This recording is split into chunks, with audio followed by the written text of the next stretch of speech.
Good evening, viewers. Welcome to Power Sector News. Today's headlines: Submersible power substation in Delhi. Centre announces grant for two hydro projects in North India. Andhra Pradesh to try on-bill financing model. Updates on solar projects and tenders. Coming to the details. Tata Power Delhi Distribution Limited has installed a submersible power substation in Delhi. This is the first of its kind distribution transformer installed by a power distribution company in the country. A 630 kVA submersible transformer has been installed under the parking space of its substation building in collaboration with Toshiba Transmission and Distribution Systems India. The equipment is suitable for water submersion duty. Its robust technology makes it low maintenance and capable of withstanding extreme weather conditions. A smart meter with a digital input or output has also been installed for monitoring the load and raising alerts in case of any issue. This substation is particularly useful in today's time when metro cities are facing steep load growth and space crunch due to urbanization.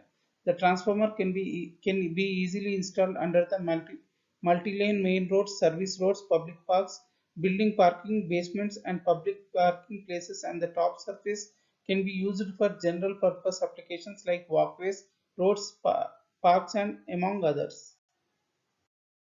The cabinet approved an outlay of over 93,000 crore rupees for its ongoing flagship irrigation scheme Pradhan Mantri Krishi Sanchaya Yojana for 2021-26 and central grant of 90% for two national projects, Renukaji Dam Project Himachal Pradesh and Lakwar Multipurpose Project in Uttarakhand, which would provide storage benefiting six states, union territories including Delhi, Uttar Pradesh, Haryana and Rajasthan.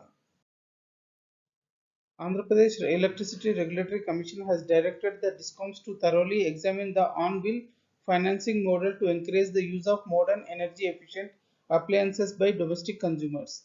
The on-bill financing model is a mechanism in which a utility company enters into an agreement with non-banking finance institutes, energy efficiency services limited, or original equipment manufacturers for the supply of modern energy-efficient appliances to its consumers. The consumer can repay the amount in their monthly bills to facilitate the power utilities to transfer the same of its MOU partners. The consumer would not burden as the repayment is largely out of the savings achieved in the energy cost. The proposed model for distribution of energy efficient appliances will be a purely voluntary program. APERC has directed DISCOMs to examine and study the model for implementation in their jurisdictions and submit their views, comments, and suggestions within 3 weeks. The suggestions and views can include the requirement for issuance of new regulations or amendments to the existing ones. Durgapur Projects Limited has floated two tenders for 15 MW of grid-connected ground-mounted projects in Durgapur on a turnkey basis. First project of 7 MW will be developed on 23.5 acres of land opposite the administrative building of Durgapur Project Limited. The last date to submit bids is January 24, 2022. Second project of 8 MW will be developed on 27 acres of land near 22 kV switchyard of DPL. The last date to submit bids is January 21, 2022. Apart from EPC testing and commissioning, the scope of work includes 5 years of comprehensive project maintenance and both bids will be opened on January 28, 2022. NTPC Renewable Energy Limited has invited online bids for conducting a geotechnical investigation for the company's 105 MW and 220 MW solar PV projects situated in Shahjahanpur district, Madhya Pradesh. The deadline for bid submission is December 24, 3 p.m. The bids will be opened on the same day at 3:30 p.m.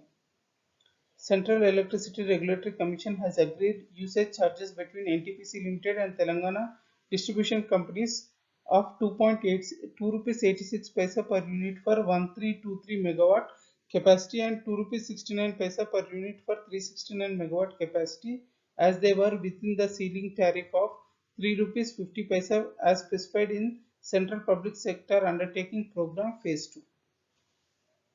Ayana Renewable Power Private Limited has acquired 100% equity stake in Jodhpur's 250 megawatt solar photovoltaic power project developed and operated by Acme Solar Holdings Private Limited. Additional news today. 86 thermal power plants are running with critical coal stock, a slight increase compared to yesterday. Government of India accorded in principle approval for 9,900 megawatt nuclear power plant at Jaitapur of Maharashtra with technical cooperation from France. Karnataka government plans to allocate 2,000 crore rupees to restructure and revive the five ailing electricity supply companies. Memorandum of Understanding was signed between WAPCOS and National Institute of Wind Energy for mutual cooperation in the field of wind energy. Drug firm Cipla has acquired 33% stake in renewable energy firm CleanMax Auriga Power LLP. Price discovery at Power Exchange. National Road Dispatch Center has scheduled 174.29 million units of power for tomorrow, cleared through Indian Energy Exchange. Coming to the price discovery details. Price discovered during night 2 rupees 4 paisa per unit. Price discovered during day 3 rupees 49 paisa per unit. Price discovered during evening 4 rupees 88 paisa per unit. Price discovered round the clock 3 rupees 70 paisa per unit. Weighted average price is 4 rupees 3 paisa per unit. There is no congestion for power transfer in the network and the prices are uniform in all the regions. In green day ahead market, 4.91 million units of volume cleared with weighted average price of 4 rupees 30 paisa per unit. Thank you and good day.